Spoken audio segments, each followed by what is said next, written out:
Chapter 1, Until You Come Home. I have always loved coming home.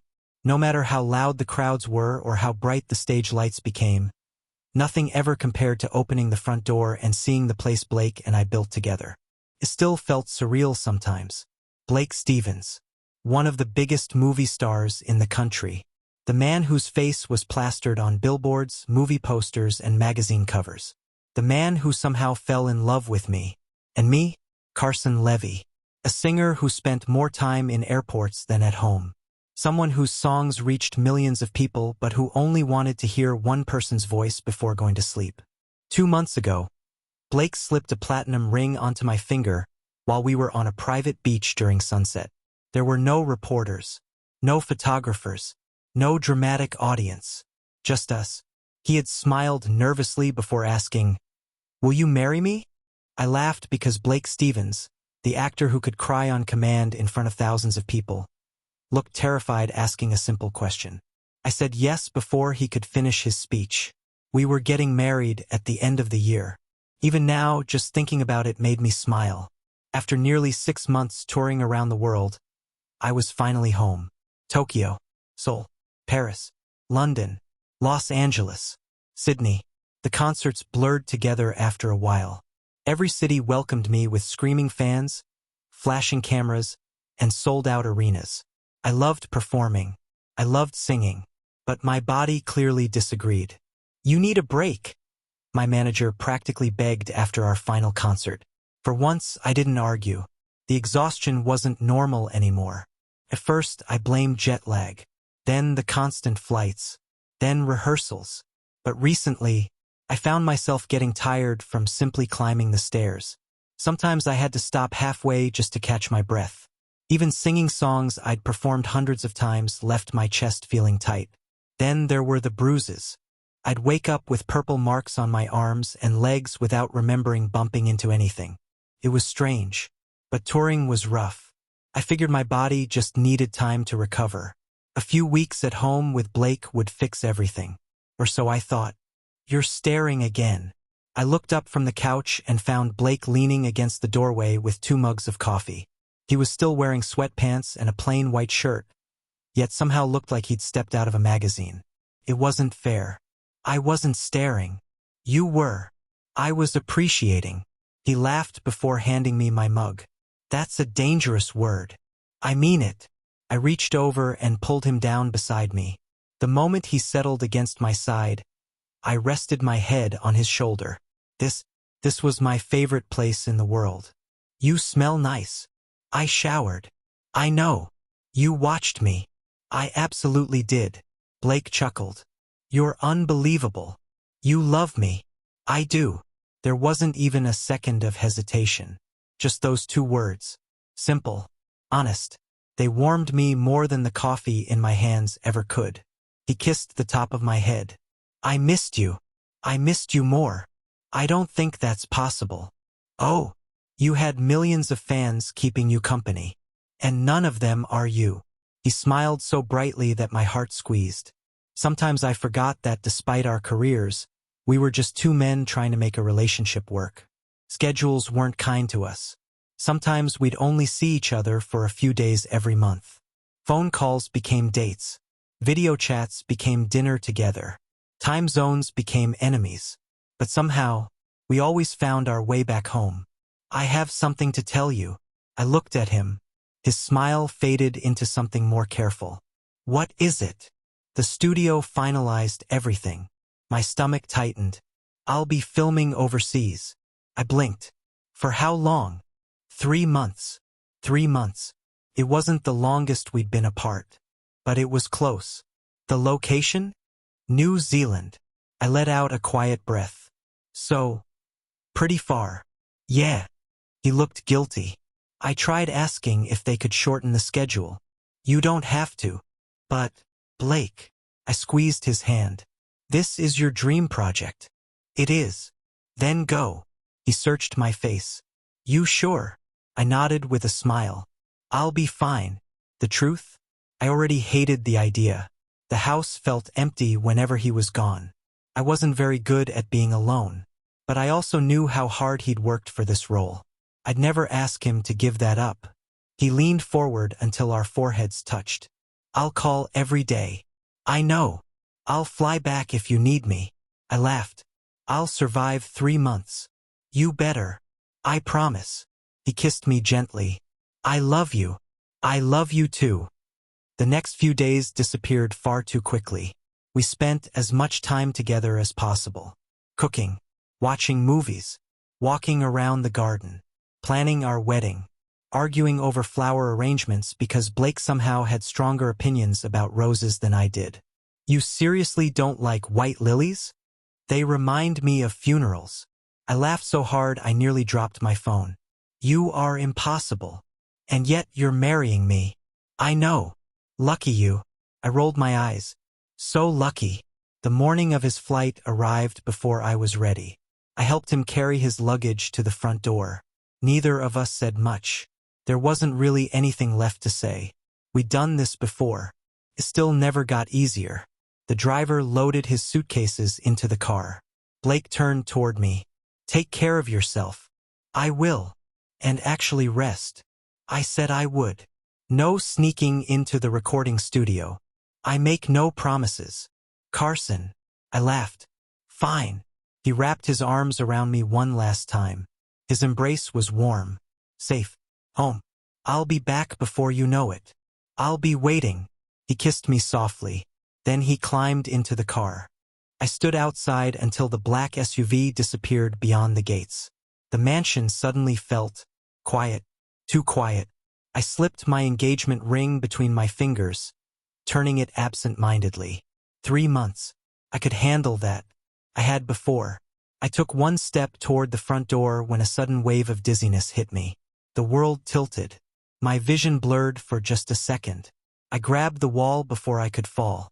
Guess I'm more tired than I thought. After a few deep breaths, the dizziness passed. I looked down and noticed another dark bruise blooming near my wrist. I frowned. When did that happen? I couldn't remember hitting anything. Shaking my head, I walked inside and closed the door. I didn't know it then, but that ordinary morning would become the last peaceful day of my life. Chapter 2. Just to be safe. The silence settled in the mansion the moment Blake's car disappeared through the gates. I'd been alone in this house before, but today it felt different. Too quiet. Too still. I tried distracting myself by unpacking a few things from my tour, but after folding exactly 3 shirts, I gave up. Yeah. That's enough productivity for today. I changed into my swim shorts and headed outside. The weather was perfect. Warm sunlight, clear skies, a gentle breeze. The pool sparkled like blue glass beneath the afternoon sun. Maybe this was exactly what I needed. A little peace, a little rest. I slipped into the cool water and sighed. Felt amazing. For nearly half an hour, I floated around lazily before climbing out and stretching across one of the lounge chairs. I closed my eyes, letting the sun warm my skin. No screaming fans. No interviews. No rehearsals. No cameras. Just quiet. I could get used to this. I must have dozed off because I didn't notice anything was wrong until the world suddenly shifted. The warmth disappeared. My stomach twisted. The sunlight became painfully bright. What? The chair beneath me seemed to tilt. My vision blurred. Dark spots danced across my eyes. My heart started pounding. I sat upright too quickly and instantly regretted it. The dizziness became even worse. The world spun so violently that I thought I was going to fall into the pool. I grabbed the edge of the lounge chair with both hands. Come on. I squeezed my eyes shut. Breathe. Just breathe. For one terrifying second, I thought I was going to pass out. Everything felt distant, like I was underwater. I couldn't tell if a minute had passed or an hour. Then, just as suddenly as it began, it stopped. I opened my eyes carefully. The world was steady again. What the hell? My breathing slowly returned to normal. I stayed seated for another few minutes, afraid that standing too quickly would bring it back. When I finally got to my feet, my legs felt weak. Not weak enough to collapse. Just heavy, like I'd finished running a marathon. I made my way back into the house. The cool air conditioning immediately greeted me as I headed upstairs to our bedroom. I opened the drawer beside the bed and grabbed the bottle of medicine I'd been taking since the tour ended. Mostly vitamins, a few supplements, pain relievers, nothing serious. I swallowed 2 pills with a glass of water. The medicine wouldn't fix whatever had just happened. I knew that, but taking something made me feel better. Even if it was only psychologically. I sat on the edge of the bed, staring at my hands. There was another bruise, a faint purple one just below my thumb. I frowned. Seriously, I couldn't remember hitting anything. Again, that made, what? The 5th one this week? Maybe 6th. I sighed and reached for my phone. There was one person who would absolutely force me to take this seriously. I tapped her contact. She answered before the 2nd ring. Well, look who's alive. I laughed. Hi, Jenna. I was starting to think retirement lasted one day. I'm officially on vacation. I'll believe that when pigs fly. I smiled despite myself. Jenna had been my personal assistant for almost 6 years. Somewhere along the way, she stopped feeling like an employee and became one of my closest friends. She knew me almost as well as Blake did. So, she said, what's wrong? Can I not call just to say hello? You hate phone calls. Fair. What happened? I hesitated. I've been getting dizzy. Her playful tone disappeared immediately. How dizzy? I almost passed out by the pool. There was a brief silence. And you sound way too calm about that. I'm fine now. You almost fainted.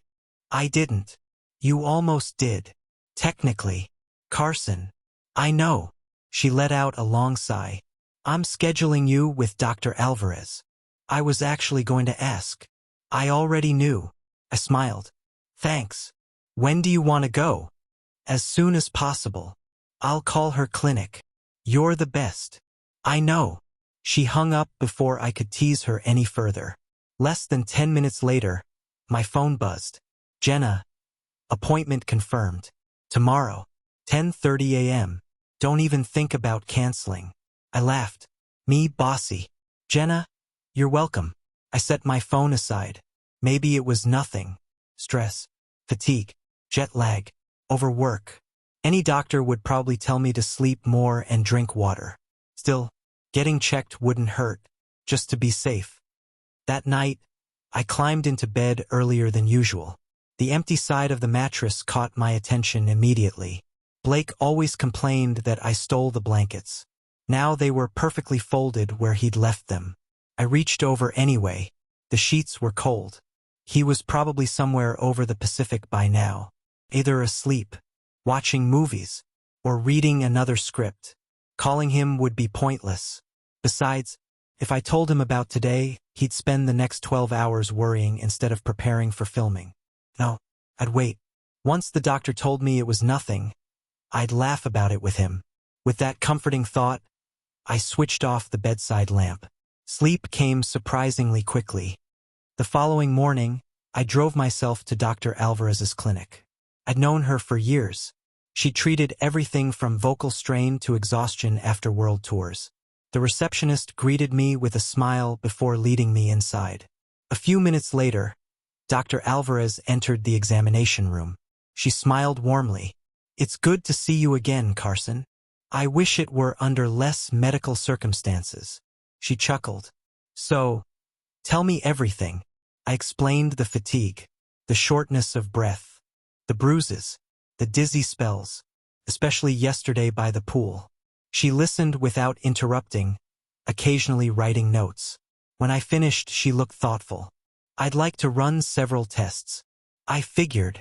The next hour felt like an endless series of examinations.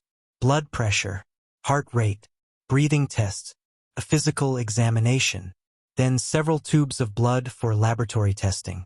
After everything was finished, she removed her gloves and offered me a reassuring smile. I don't want you worrying yet. That's never a comforting sentence. She laughed softly. It could be several things. Some are very simple to treat. And the blood work? It should be ready in about 3 days. I nodded. In the meantime, I'm prescribing medication that should help with the dizziness. She handed me the prescription. I also want you resting. I am resting. She gave me a look. Actually resting. I'm trying. I know you. I couldn't argue with that. I'll see you in 3 days. I'll be here. By the time I returned home that afternoon, I was mentally exhausted. Hospitals always had that effect on me. As the security gate opened, I drove into the mansion's driveway and parked. Before I could even unbuckle my seatbelt, my phone lit up. Blake. A smile appeared on my face almost instantly. I answered before the first ring finished. Hey, there's my favorite singer. And there's my favorite actor. I finally have signal. How was the flight? Long. I figured. But I made it. His voice alone made the mansion feel a little less empty. We talked about everything. His hotel, the movie set, the scenery, the terrible airplane food. He asked what I'd been doing. Oh, nothing exciting. Actually relaxing? I'm trying. I'm proud of you. I smiled to myself. I wanted to tell him about yesterday, about the doctor's appointment, about the blood tests. The words almost left my mouth. Instead, I swallowed them. There was no reason to worry him. Not yet. Not until I actually knew something. So I simply leaned back in my seat, listening to the familiar sound of his laughter. For now, everything was still normal. Or at least I desperately hoped it was. Chapter 3, The Waiting. 3 days. I spent 3 days convincing myself that everything would be fine. Every morning, I'd wake up and tell myself there had to be a reasonable explanation. Stress, exhaustion, anemia, vitamin deficiency, anything. Anything but the thoughts that kept creeping into the back of my mind whenever I noticed another bruise or had to stop to catch my breath after climbing the stairs. By the 4th morning, I was back at Dr. Alvarez's clinic. The waiting room felt colder than I remembered. Maybe it wasn't the air conditioning. Maybe it was me. I kept tapping my thumb against the armrest of the chair, watching patients come and go while my own heartbeat seemed louder than the television mounted on the wall. Mr. Levy? I looked up. The nurse smiled politely. Dr. Alvarez is ready for you. I stood, smoothing the wrinkles from my shirt before following her into the consultation room. Dr. Alvarez greeted me with the same warm smile she always wore. But today, it didn't quite reach her eyes. That was the first thing I noticed. The second was the folder sitting on her desk. My name was printed across the front. She waited until I was seated before opening it. For a few seconds, she simply looked through the pages. I hated that silence. Doctor, she looked up. I've reviewed all of your initial test results. I nodded, trying to keep my breathing steady. There are several abnormalities in your blood work. Okay. Your red blood cell count is low. I nodded again. Your platelet count is also significantly lower than normal. That explained the bruising. Maybe. And your white blood cell count, she paused, is unusually high. My fingers tightened around the armrest. What does that mean?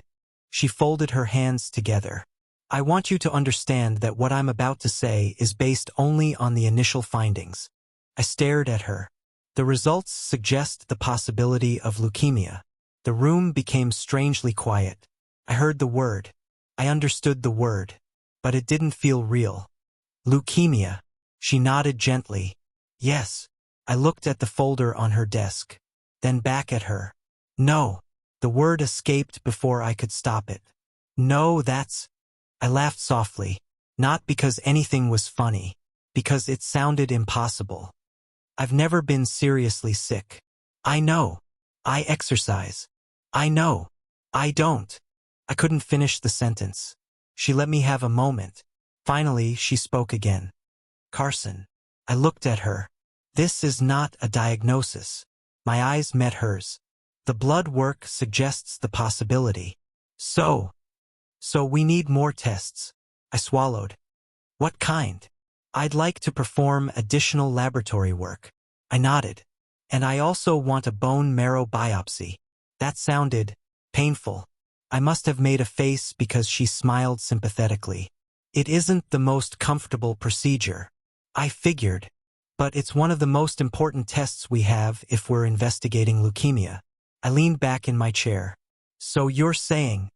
I'm saying we don't know yet. She spoke carefully. It could still be something else. But it could also be leukemia. Yes. Neither of us said anything. The silence stretched between us. Finally, she slid another paper across the desk. I've already scheduled the procedure. I glanced down. Tomorrow. So soon. I don't think we should wait. Neither did I. I signed the paperwork without really reading it. Everything after that became a blur.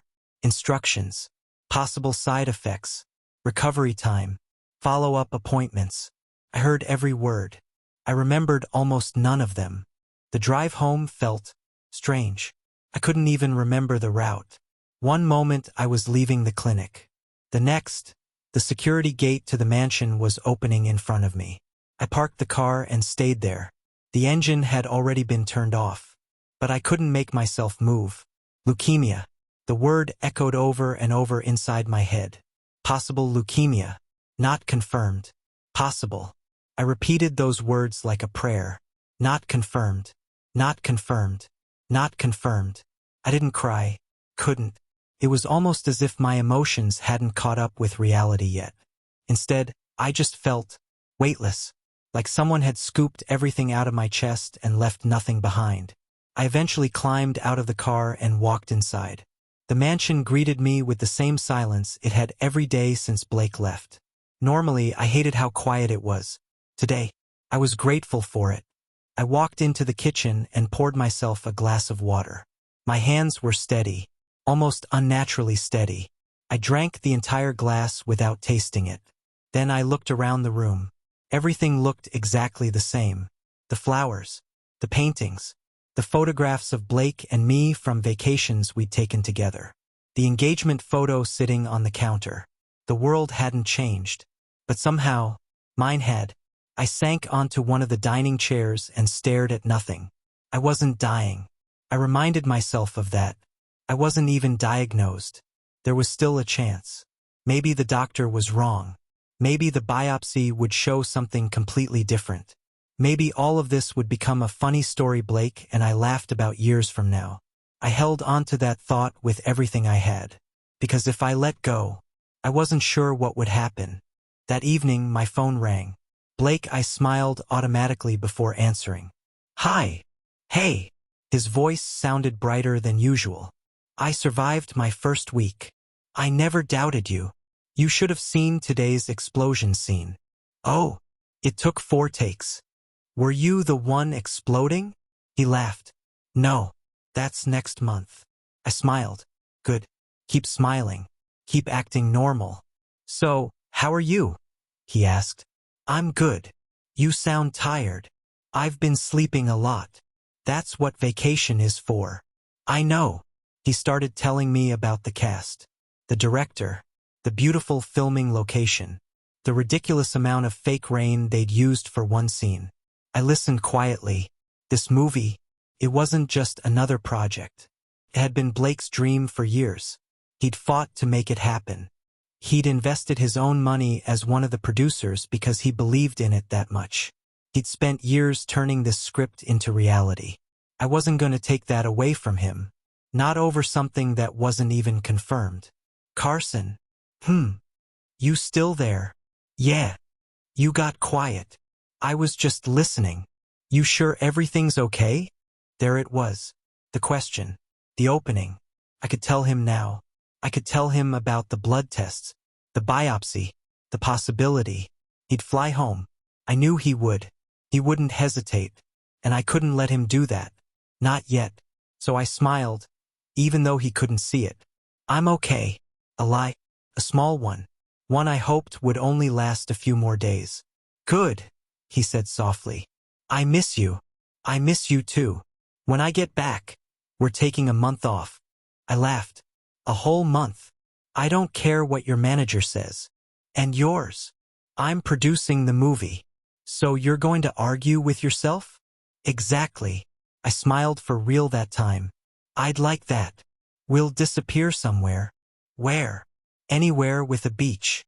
I looked out the window toward the pool, the place where I'd almost fainted 3 days ago. That sounds perfect.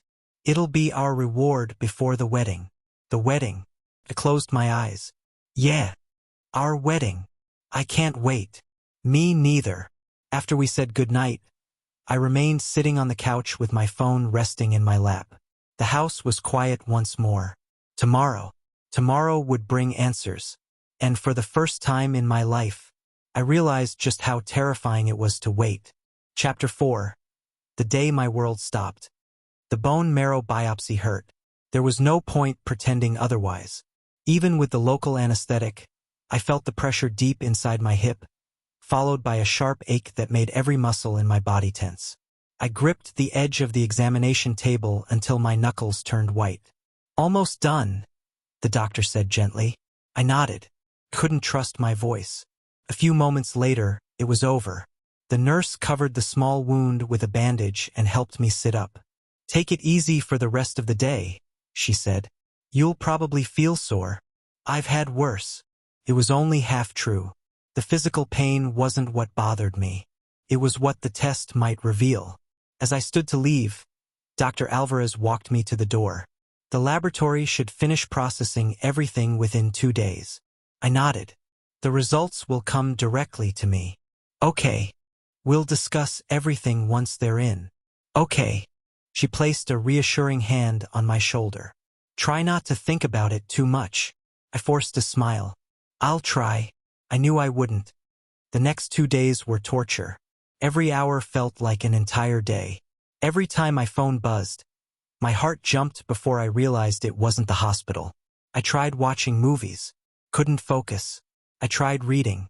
I reread the same page 5 times. I sat in front of the piano for nearly an hour without playing a single note. Even the silence felt loud. The soreness from the biopsy slowly faded. The uncertainty didn't. Every morning, I'd wake up thinking, maybe today they'll call. Every night, I'd go to bed disappointed. The only thing keeping me grounded was Blake. Like clockwork, he called every evening. Sometimes while walking back to his hotel. Sometimes from his trailer between scenes. Sometimes late at night when he couldn't sleep.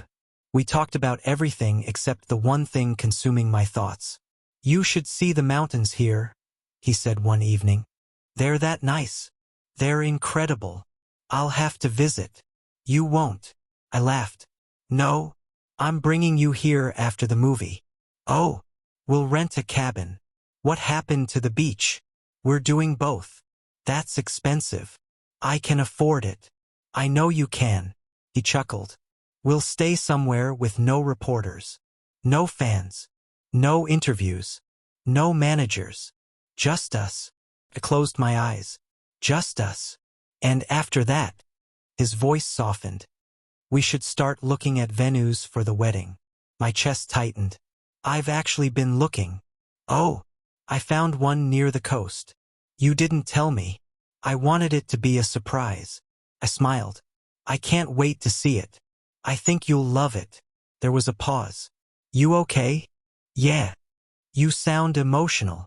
I swallowed. I'm just tired. You've been saying that a lot. I know.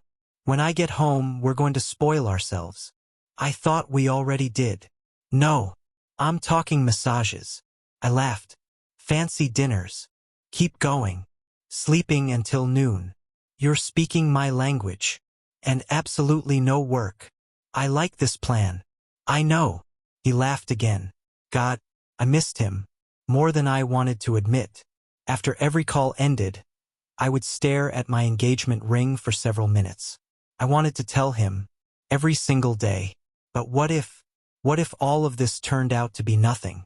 Why make him worry? Why ruin the biggest project of his life over something that might not even be cancer? Just wait. 2 more days. That's all. On the morning of my appointment, I woke up before my alarm. I barely slept. The drive to the clinic passed in complete silence. No music. No radio. Just the sound of the engine.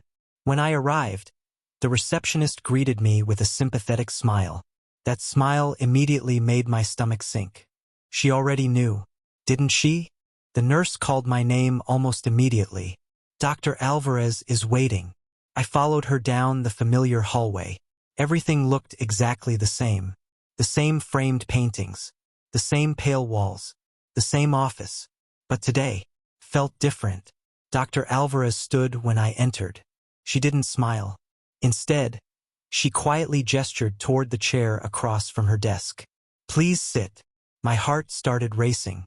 She waited until I was seated before opening the folder. The folder. My name was written across the front. She took a slow breath. "I've received the biopsy results." I stared at her. Every sound disappeared. "I wish I had better news." Something inside me broke before she even finished speaking. "The results confirm that you have leukemia." The words hit me like a train. No. I felt myself shaking my head. Almost automatically. "No," she continued gently. "Based on the findings, it is classified as stage 3. Stage 3. I blinked. Once. Twice. Nothing made sense anymore. I opened my mouth. No sound came out. "It's confirmed." She nodded. "I'm so sorry." I stared at the floor. My hands. The walls. Anywhere except her. "No," I whispered. "No." It wasn't supposed to happen like this. I was 30, healthy, active. I had concerts planned, albums to record, a wedding. I was supposed to get married. My breathing became uneven. I laughed. A broken, empty laugh. "This doesn't make sense." Tears blurred my vision. I couldn't finish. I covered my face with both hands. The first sob escaped before I realized I was crying. Then another. Then another.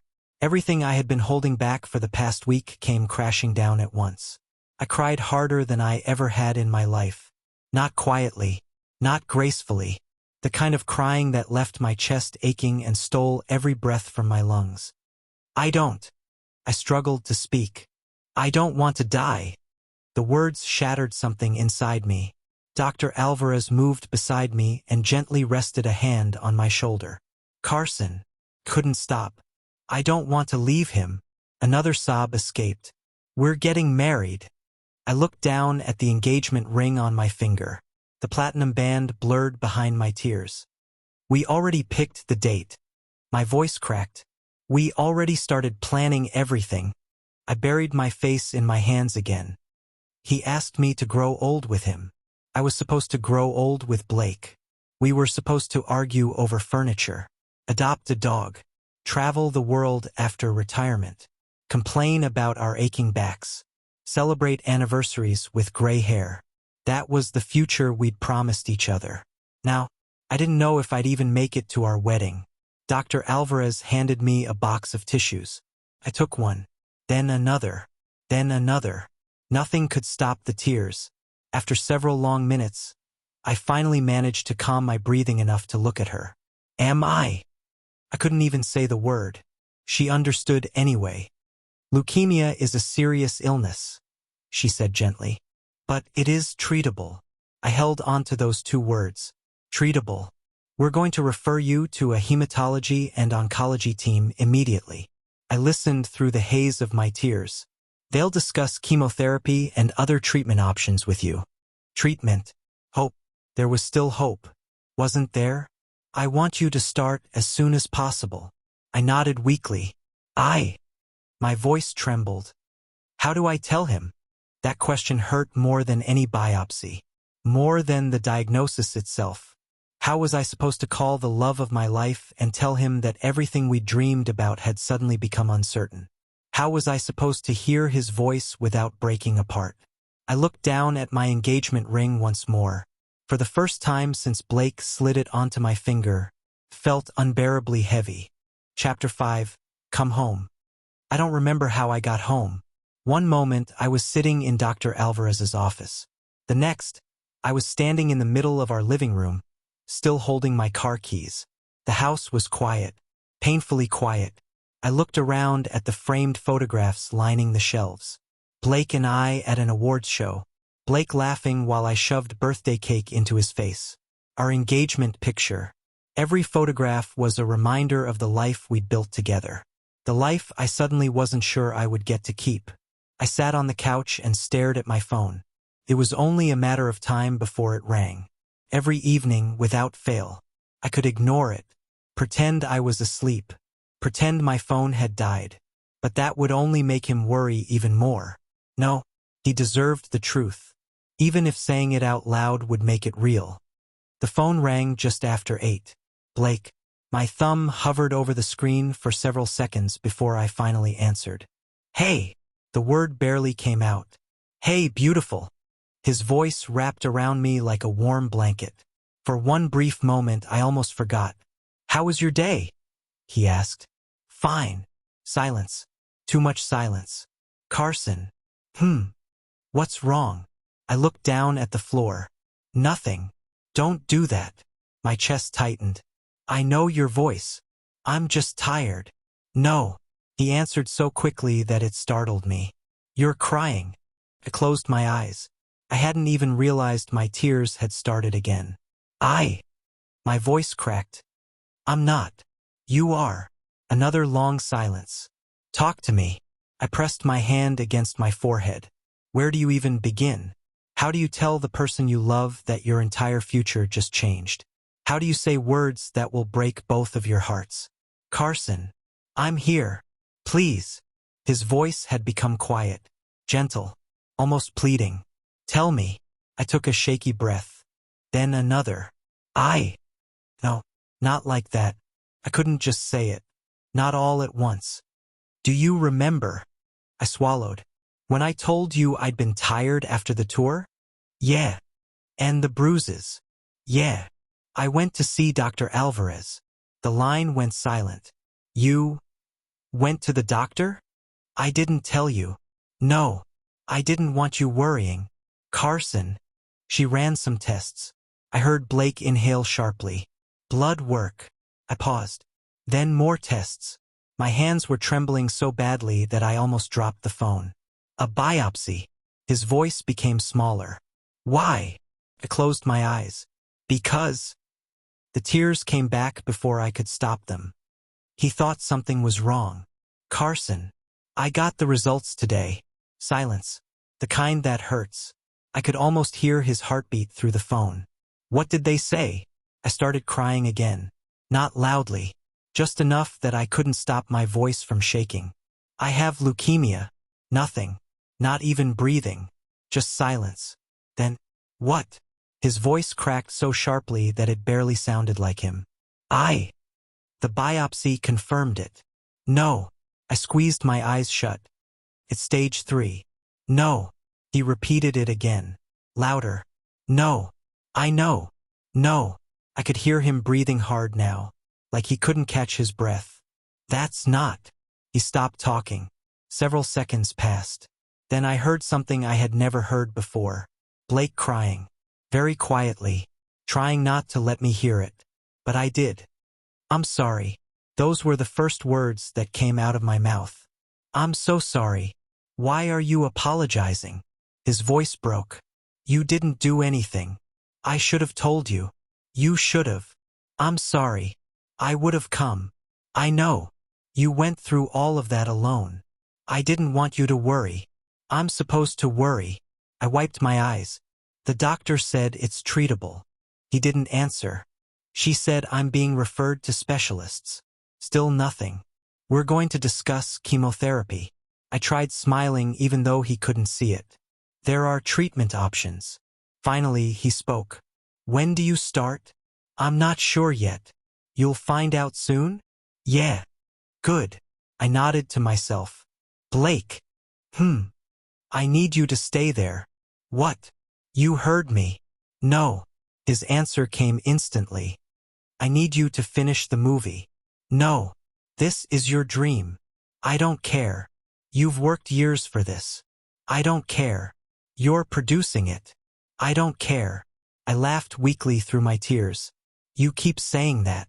Because I don't. Blake. My fiancé just told me he has cancer. The word hit me all over again. Cancer. I am not staying in another country. You have responsibilities. My responsibility is you. My throat tightened. You'll resent yourself if you leave. I'll resent myself for the rest of my life if I don't. I had no answer. He continued. I should have been there. You couldn't have known. I should have noticed. You did. What? You kept asking if I was okay. He went quiet. I lied. He let out a shaky breath. I believed you.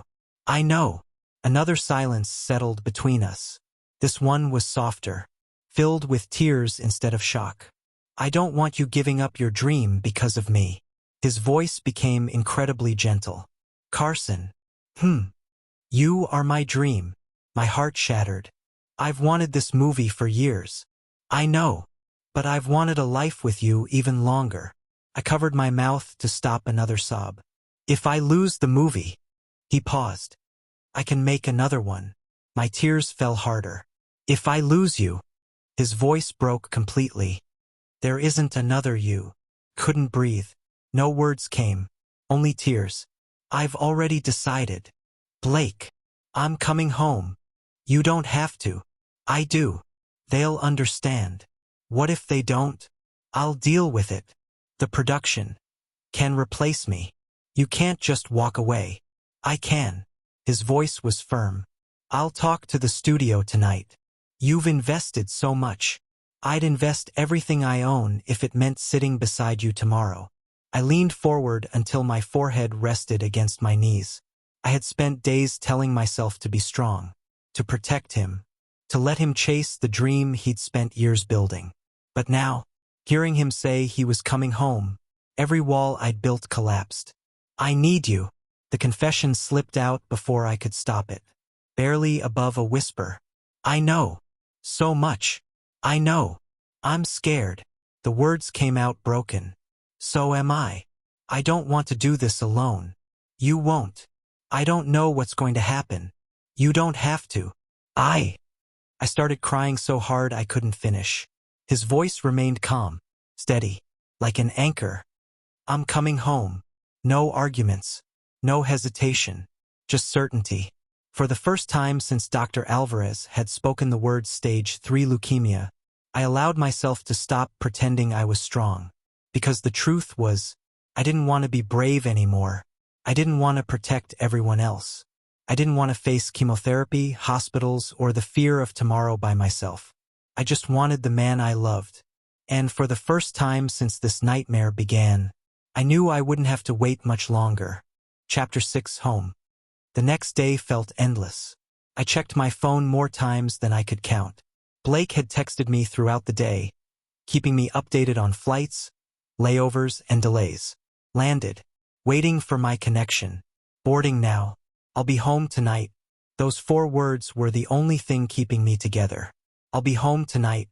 I spent the afternoon trying to make the house look normal, as if normal still existed. I watered the plants, folded laundry that didn't need folding, straightened the cushions in the living room. Anything to keep my mind occupied. By evening, I decided to cook dinner. Blake would probably be exhausted after nearly 2 days of traveling.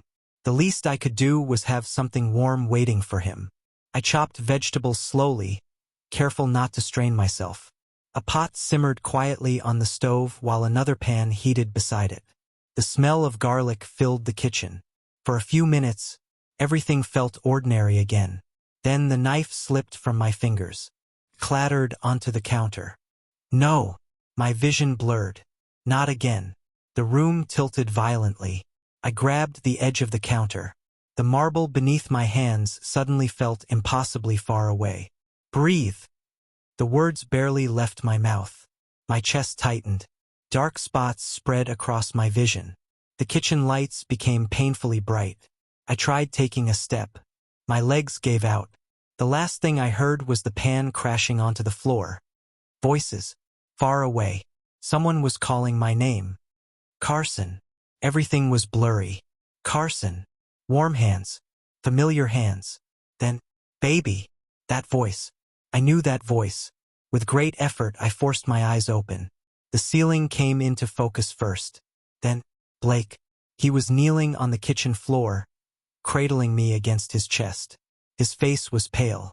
His eyes, I'd never seen so much fear in them. There you are. His voice shook. Oh, thank God. The dizziness slowly faded. The room stopped spinning. Blake. I'm here. I blinked several times. When did? I just got home. He brushed my hair away from my forehead with trembling fingers. I walked into the kitchen and found you on the floor. I'm sorry. Don't. His voice cracked. Don't apologize. I tried sitting up. He immediately tightened his arms around me. Easy. I'm okay. No. A tear slid down his cheek. You're not. Seeing him cry broke something inside me. I reached up and touched his face. I'm okay now. I thought. He stopped.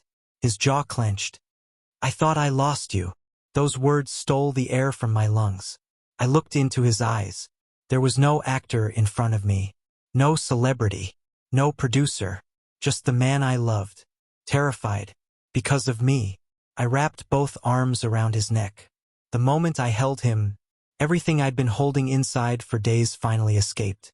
I buried my face against his shoulder. The sobs came hard. I missed you. I know. I'm sorry. I know. I was so scared. I know. His hand moved gently through my hair. Slow. Comforting. Patient. I've got you. I cried harder. I've got you. He whispered again. I love you. 3 simple words. But I'd never needed to hear them more than I did right then. I love you too. My voice was muffled against his shirt. So much. He kissed the top of my head. We're going to get through this. I wanted to believe him. God, I wanted to believe him. I can walk. No. Blake. No. He slipped one arm beneath my knees and the other around my back. Then, before I could protest again, he lifted me into his arms. I laughed weakly. You've been on airplanes for 2 days. And you're tired. I don't care. I'm not that light. I go to the gym. I smiled despite everything. You always have an answer. I do. He carried me into the living room as though I weighed nothing. Instead of setting me on the couch by myself, he sat down first before settling me beside him. Actually, not beside him. Against him. One arm remained wrapped securely around my waist. His fingers never let go. I rested my head on his shoulder. Neither of us spoke for several minutes. There wasn't really anything to say. He was here. That alone made breathing easier. Finally, he broke the silence. The flight food was somehow worse than last time. I looked up at him. Really? It should be illegal. A tiny laugh escaped me. I had pasta.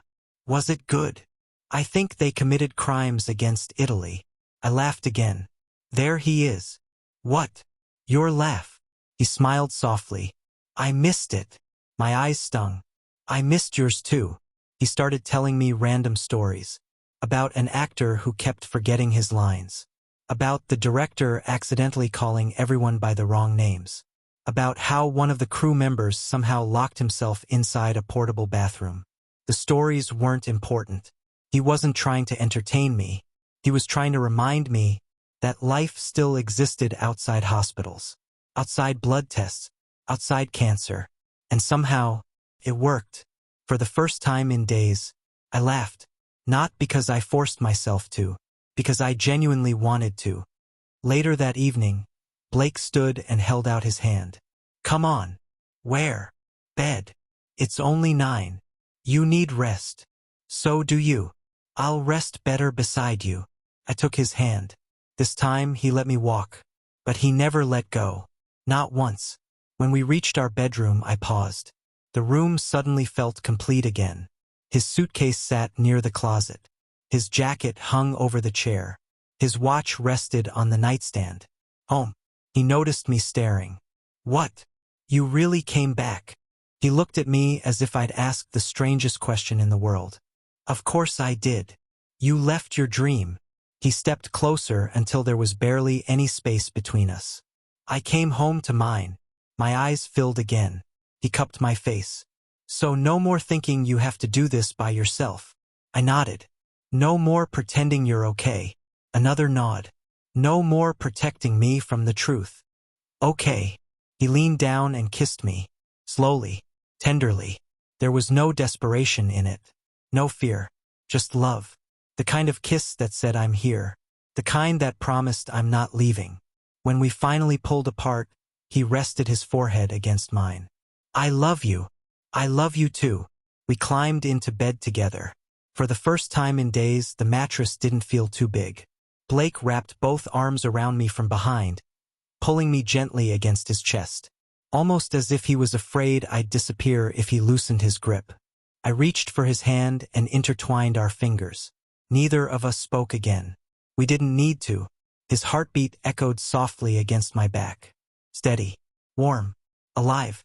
For the first time since hearing the word stage 3 leukemia, I closed my eyes without feeling completely alone. Tomorrow would bring difficult conversations. Doctors, treatments, chemotherapy, fear. But tomorrow could wait. Tonight, I was exactly where I wanted to be. In the arms of the man who came home.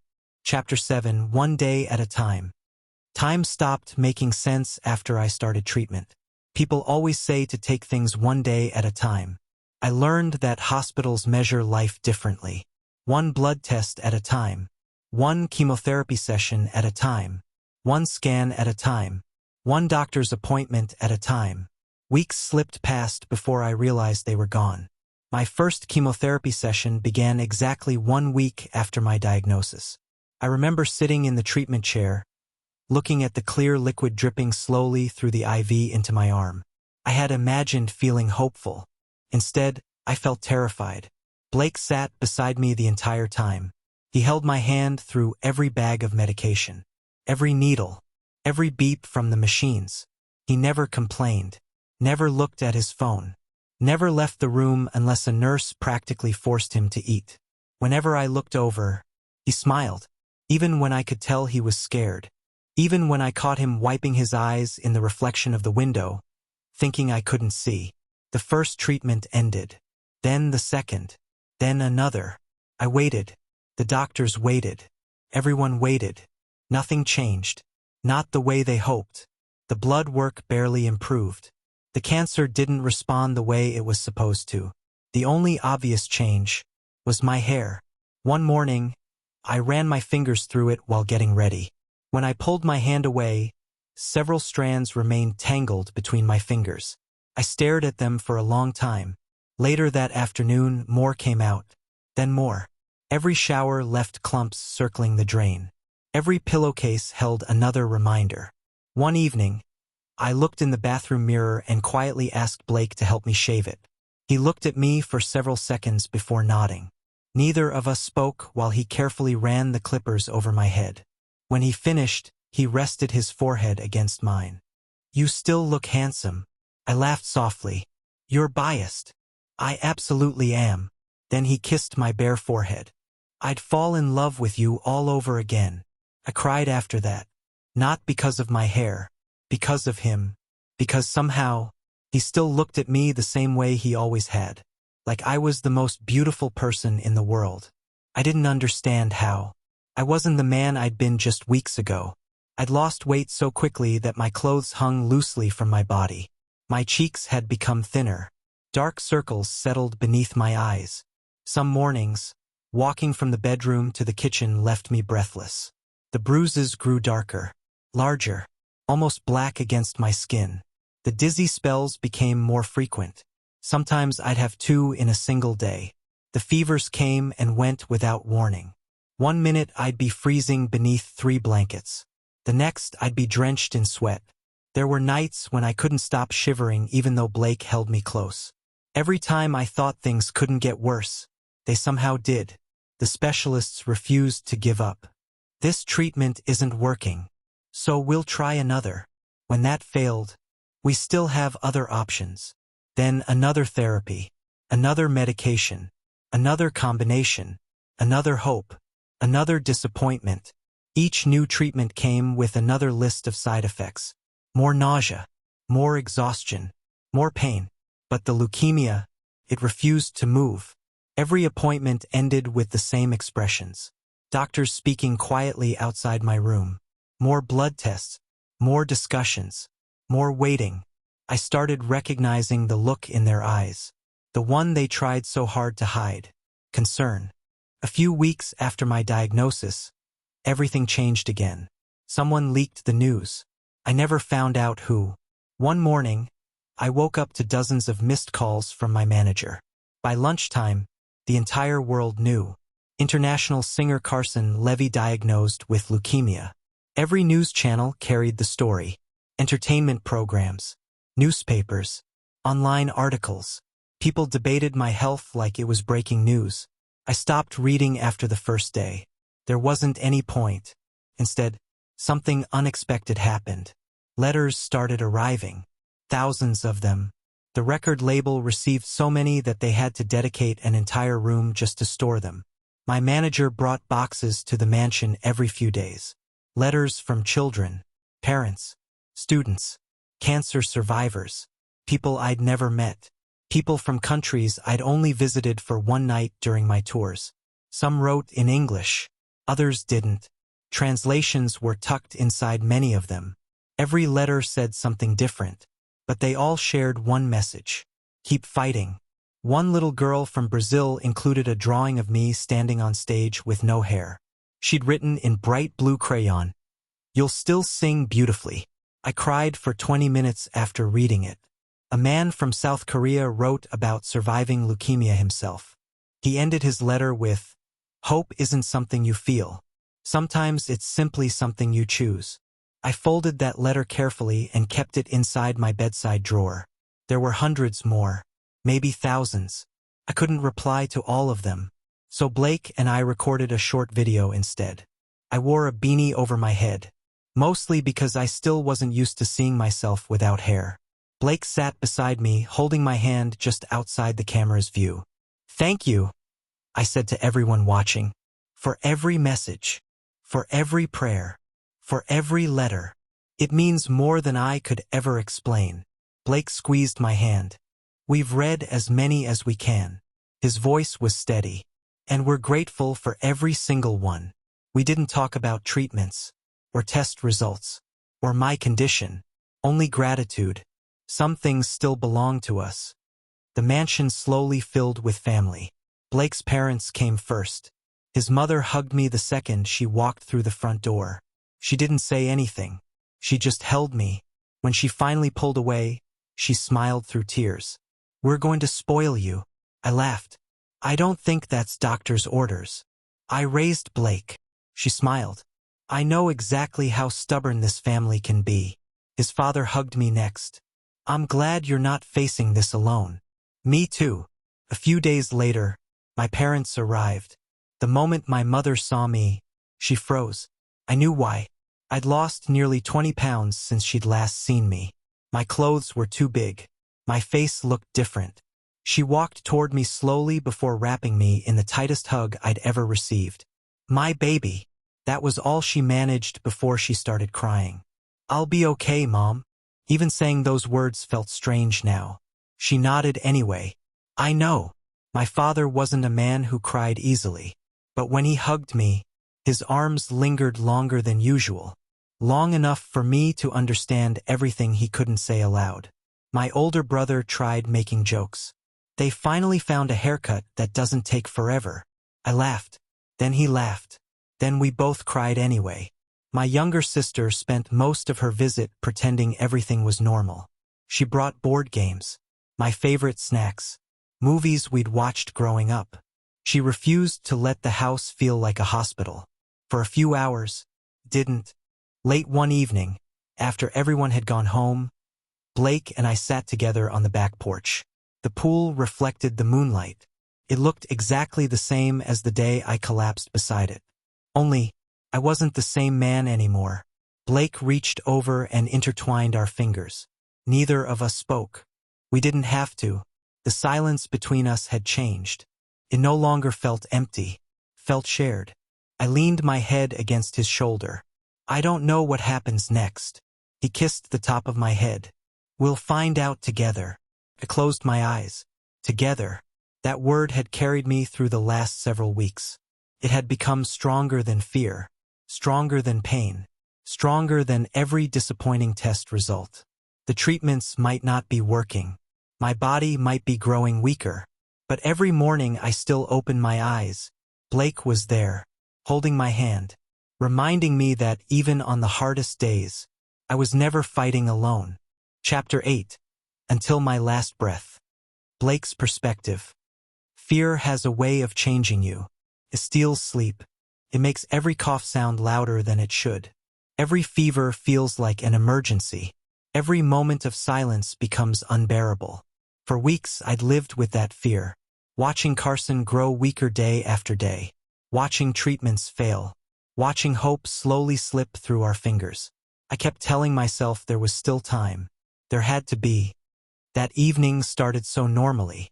Carson insisted on sitting with me in the living room instead of staying in bed. "I've spent enough time lying down." I smiled. "Then we'll sit." He curled up against me beneath a blanket while we watched a movie neither of us was paying attention to. He'd become so light. I could feel every bone beneath my arm. It broke my heart every time I held him. "You hungry?" I asked. "A little. I'll make you something. I can help." I looked at him. "You'll supervise." He laughed softly. "Bossy. You love me." "I do." Those words still sounded exactly the same, even if his voice had become barely more than a whisper. We stood together. I walked toward the kitchen. He followed a few steps behind. Then, something hit the floor. Hard. I spun around. Carson. He was lying on the hardwood floor. His entire body jerked violently. "No!" His arms and legs trembled uncontrollably. His eyes rolled upward until only the whites remained. A choking sound escaped his throat. Then saliva spilled from the corner of his mouth. "No!" I dropped to my knees beside him. "Carson." He didn't answer. His body continued convulsing beneath my hands. My heart stopped. "No, no, no." I gently turned him onto his side, remembering something I'd learned years ago during a first aid class. "Baby." Nothing. His body kept shaking. My hands wouldn't stop trembling. "Please." I didn't even realize I was crying. The seizure finally eased. His body became frighteningly still. "Carson." His breathing, it was there, barely, so shallow I almost couldn't see his chest moving. That was enough. I slid one arm beneath his knees and another behind his back. He felt impossibly light. I carried him to the car. I don't remember locking the house. I don't remember fastening my seatbelt. I only remember driving. Every red light blurred together. Every second felt stolen. "Stay with me." I looked over at him again. His head rested limply against the seat. "Please stay with me." I gripped the steering wheel so tightly my hands ached. "I can't lose you." The emergency room entrance appeared. I barely stopped the car before throwing the door open. "Help!" The word tore itself from my throat. "Please." Doctors. Nurses. A stretcher. Hands reaching for Carson. Someone asked me questions. I don't remember answering. The doors to the treatment area closed. And suddenly, I was alone. Hospitals are cruel places to wait. Every clock ticks louder. Every footstep makes you look up. Every doctor walking toward you makes your heart stop. I sat in one chair for what felt like forever. Then I stood. Then I paced. Then I sat again. Someone handed me coffee. I never drank it. Someone asked if I wanted food. I couldn't even think about eating. Minutes became an hour. Then another. Every time the treatment room doors opened, I stood. Every single time. It wasn't Carson. I prayed. I don't even remember what I said. Just anything. Everything. Take my career. Take every award I've ever won. Take every dollar I have. Just let him come home with me. Please, please, please. The doors finally opened again. A nurse stepped into the waiting room. "Mr. Stevens?" I was already on my feet. "He's awake." I stopped breathing. "You can see him now." Nothing prepared me for what waited inside. Carson looked small. The hospital bed suddenly seemed too big for him. His skin had become almost translucent. His lips were pale. His breathing, each breath was so shallow I found myself unconsciously counting them. 1, 2, 3, as if I could somehow keep him alive by making sure the next one came. He turned his head toward me. A tiny smile appeared. Hey! My heart shattered. I forced myself to smile back. Hey, beautiful! I walked to his bedside and took his hand. Felt cold. Far too cold. I'm sorry, he whispered. I shook my head immediately. No. I'm sorry. No. You've been through so much. I leaned down until our foreheads touched. You never apologize for fighting. A weak tear rolled down his cheek. I tried. I know. I really tried. I know you did. He smiled faintly. I didn't want to leave. You're not leaving. Even as I said the words, part of me knew. His breathing had become even slower. I love you. I love you too. So much. He swallowed with obvious effort. You'll. His voice almost disappeared. You'll live. I squeezed his hand. No. For both of us. My vision blurred. Don't ask me that. You have to. His eyes searched mine. Promise. Couldn't. How could I promise to keep living when my entire life was lying in this bed? Blake. His fingers weakly tightened around mine. Promise. I broke. I promise. A tiny smile appeared. The same smile I'd fallen in love with years ago. I'm happy. He took another shallow breath. Because. Another. I loved. His eyes never left mine. You. I kissed his forehead. I'll love you forever. His breathing slowed again. One breath. A long pause. Another. Then, one final breath escaped his lips. Soft. Almost peaceful. His eyes slowly closed. The heart monitor beside him released one long, continuous tone. The sound echoed through the room. I stared at the screen. The straight line. No movement. Nothing. Doctors rushed inside. Someone called his name. Someone reached toward the bed. I looked at Carson. Really looked at him. For the first time in months, there was no pain on his face. No struggle to breathe. No fear. Just peace. I'd spent weeks watching him suffer. Watching every treatment fail. Watching him fight with everything he had. He'd given everything.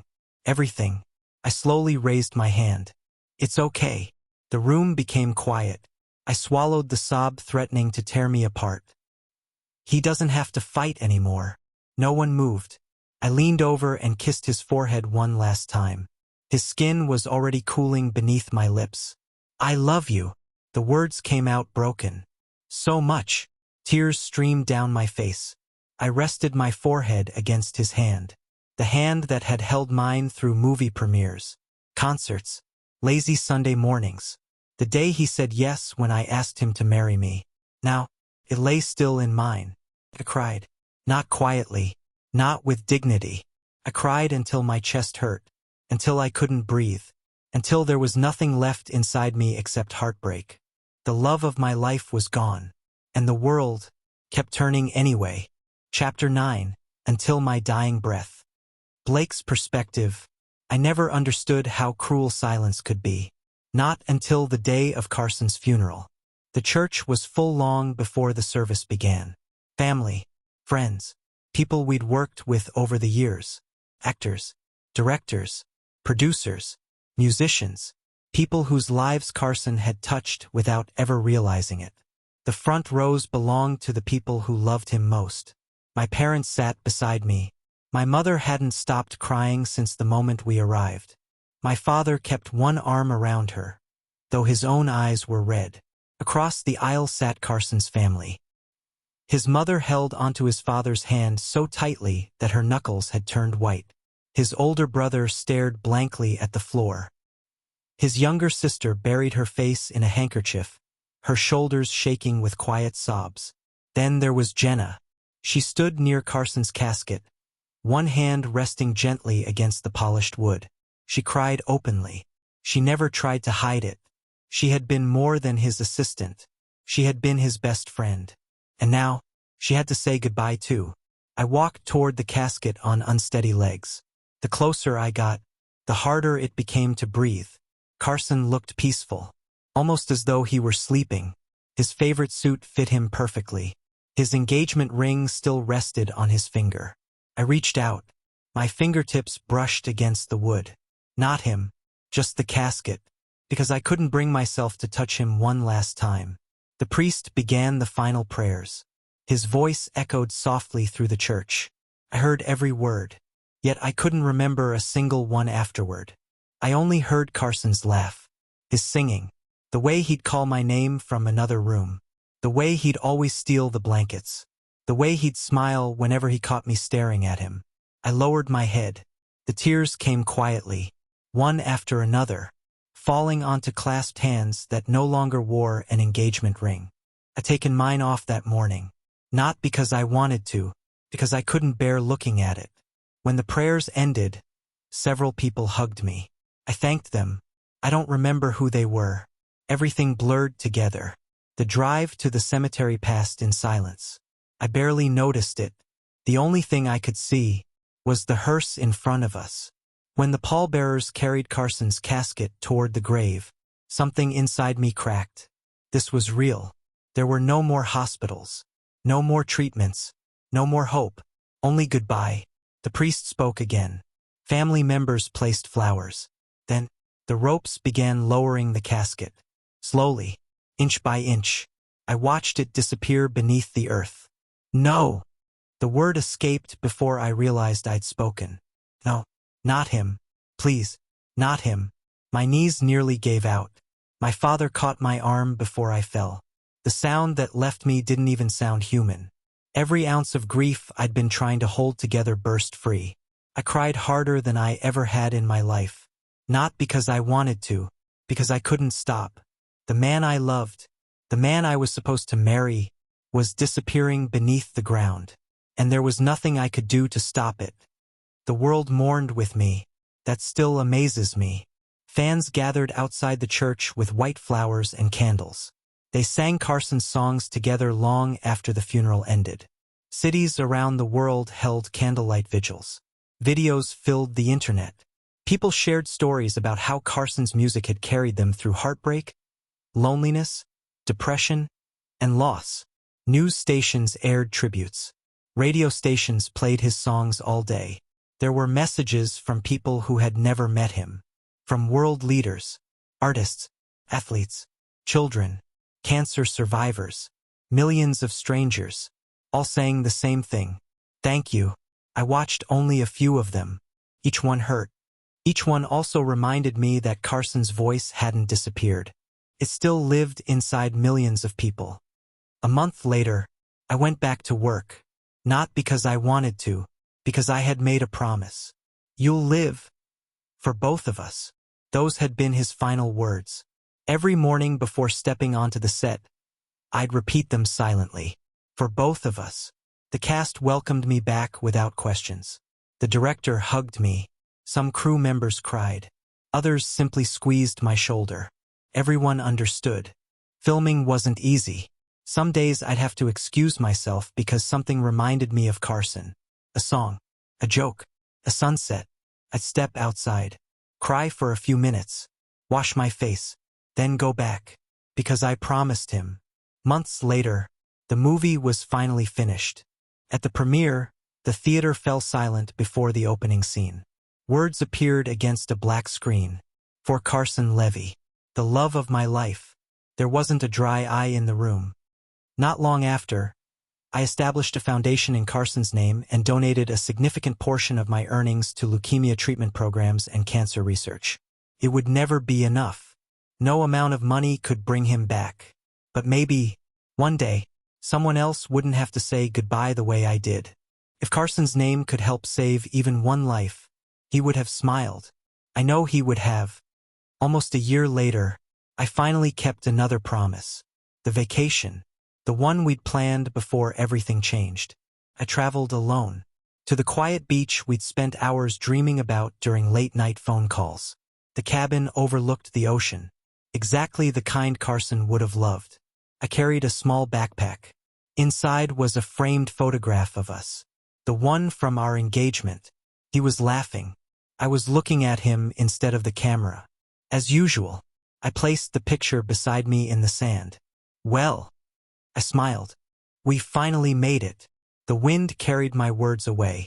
Soft waves rolled across the shore. The water reached my feet before slipping back into the sea. The sunset painted the horizon in shades of gold and orange. Carson always loved sunsets. He used to say they reminded him that endings could still be beautiful. I never understood what he meant. I think I do now. I sat there for a long time, talking to him, telling him about the movie, about my parents, about Jenna, about his family, about the letters that still arrived every week, about how people still sang his songs, about how I still couldn't sleep on my side of the bed, about how I still reached for his hand every morning before remembering. I laughed. I cried. Sometimes both at once. Then I looked at the photograph. You know. I smiled through tears. We never got married. My thumb brushed gently across the frame. I used to think that meant something was unfinished. I looked toward the setting sun. I don't anymore. Marriage is a promise. A choice. A lifetime shared. We had already chosen each other long before there were rings. Long before there were wedding plans. Long before illness stole our future. No ceremony could make what we had more real than it already was. In my heart, my voice trembled. You've always been my husband. The ocean answered with another gentle wave. I'll keep my promise. I took a slow breath. I'll live. For both of us. The wind brushed against my face.